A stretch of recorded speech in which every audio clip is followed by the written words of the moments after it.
محمد باقر سے، وہ روایت کرتے ہیں اپنے والد حضرت امام زین العابدین سے، وہ روایت کرتے ہیں اپنے والد محترم حضرت سیدنا امام حسین پاک سے، وہ روایت کرتے ہیں اپنے والد بزرگوار حضرت علی رضی اللہ تعالی عنہ سے، وہ روایت کرتے ہیں حضرت محمد مصطفیٰ صلی اللہ تعالی علیہ وسلم سے کہ حضور نے ارشاد فرمایا الایمان معرفت بالقلب وقول باللسان وعمل بالارکان، یعنی ایمان نام ہے دل سے ماننے کا، زبان سے اقرار کرنے کا اور عمل سے ظاہر کرنے کا۔ عزیزان ملت اسلامیہ، آج اگر کوئی صرف زبانی مسلمان بننا چاہے تو وہ کامیاب نہیں ہو سکتا ہے جب تک کہ دل کے ساتھ اس کا رابطہ اور اس کا رشتہ نہ جڑ جائے۔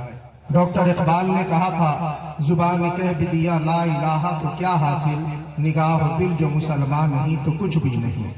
اور قول و قرار کے بعد ضروری ہے کہ ہم اپنے عمل سے بھی ظاہر کریں کہ ہم مسلمان ہیں۔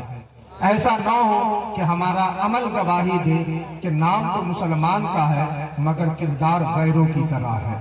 آج رونا اسی بات کا ہے اور افسوس اسی چیز کا ہے کہ آج ہمارے یہاں ایمان تو ہے مگر اعمال اور کردار میں ہماری مشابہت غیروں سے نظر آتی ہے۔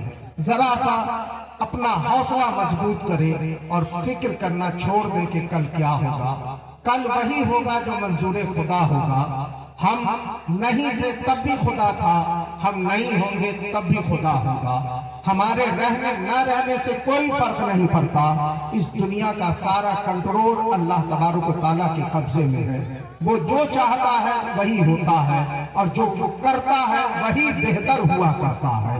ہمارے اور آپ کے چاہنے سے سب کچھ ہو جائے یہ ممکن نہیں ہے۔ حضرت علی رضی اللہ تعالیٰ عنہ فرماتے ہیں عرفت ربی بفسخ العزائم، میں نے اپنے ارادے کے ٹوٹنے سے اپنے رب کو پہچان لیا۔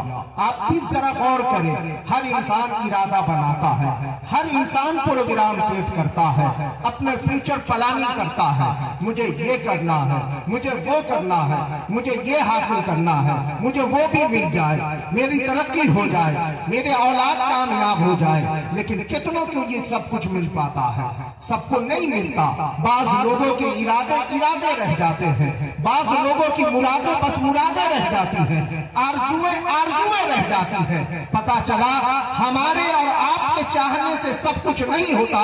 انکا تفعل ما تشاء، بے شک رب جو چاہتا ہے وہی ہوتا ہے، اس لیے کہ انکا لا کل شیء قدیر، اللہ ہی ہر شے پہ قادر۔ سبحان اللہ، سبحان اللہ، عمل کے حوالے سے سبحان ایک چھوٹا سا دور رسالت میں آپ صلی اللہ علیہ وسلم کا واقعہ پیش کر کے اس جذبے کے ساتھ کہ اللہ ہمیں اور آپ کو بھی استقامت فی الدین کی دولت عطا فرمائے۔ ایک واقعہ گزرا ہے تاریخ اسلام میں، اسے واقعہ رجی کہا جاتا ہے۔ یہ کوئی باضابطہ جنگ نہیں تھی، ایک کنواں تھا مکہ سے 70 کلومیٹر پہلے مدینہ اور مکہ کے بیچ میں، وہاں پر یہ واقعہ پیش آیا تھا۔ اب وہ واقعہ کیا تھا کہ حضور صلی اللہ علیہ وسلم کی بارگاہ میں کچھ اعرابی آئے اور انہوں نے کہا کہ ہم نے نیا دین قبول کیا ہے، ہمیں اسلام کے بارے میں معلومات نہیں ہے، لہٰذا ہمارے ساتھ کچھ ایسے لوگوں کو بھیجے جو ہمیں اسلام بتائے اور دین کی باتیں سکھائے۔